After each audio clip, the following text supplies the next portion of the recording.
On August 15th, 1969, the Woodstock Music and Art Fair, touted to be an Aquarian Exposition, 3 days of peace and music, opened in the Catskills region of New York State. The 3-day weekend blast saw 32 music acts perform rock and folk music, with just about all forms of rock of the time represented. About 400,000 people attended, and the event is often considered one of the most important and famous musical events in rock and roll history.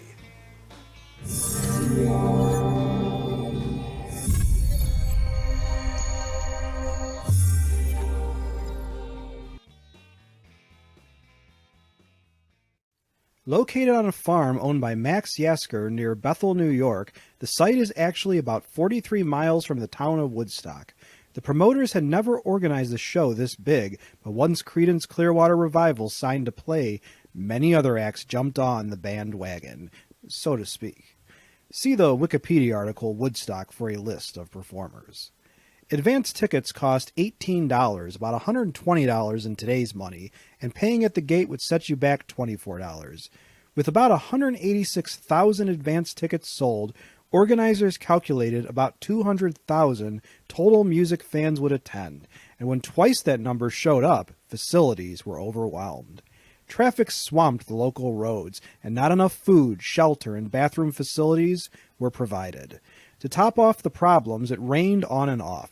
Despite the pandemonium, peace generally reigned, and only 2 people at the event died, one by a drug overdose and one accidentally run over by a tractor while he slept in a field. The crowd, weather, and insufficient planning caused the event to run over to a 4th day, when Jimi Hendrix became the final performer Monday morning, with only about 30,000 fans still in attendance. Of course, like other major historical events, many times that number claimed to have been present for Hendrix's final act. Hendrix was the highest paid performer at $18,000, a lot of cash for that time, but many acts got paltry sums as low as under $500, with only a few topping $10,000.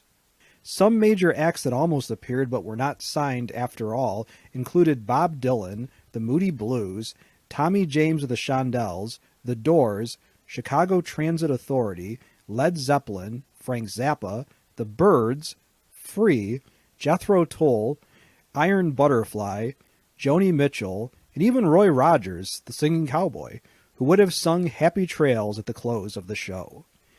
As fantastic a lineup as they had, if these acts had been included, the spectacle would have been mind-numbing, by far the most massive and important concert event ever.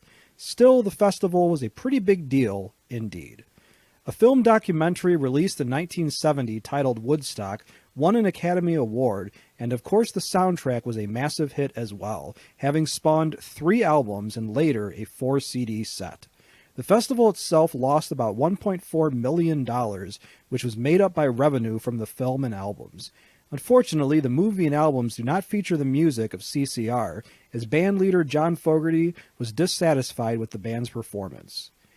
August 15th to 18th, 1969 remains an indelible mark on the American music psyche and a major memory of the 1960s. As a question for my students and subscribers, what other musical events would you consider more as or nearly as important as Woodstock? Please let us know in the comments section below this video. If you like this video and would like to receive notification of new videos, please feel welcome to subscribe to History and Headlines and become one of our patrons. Your viewership is much appreciated.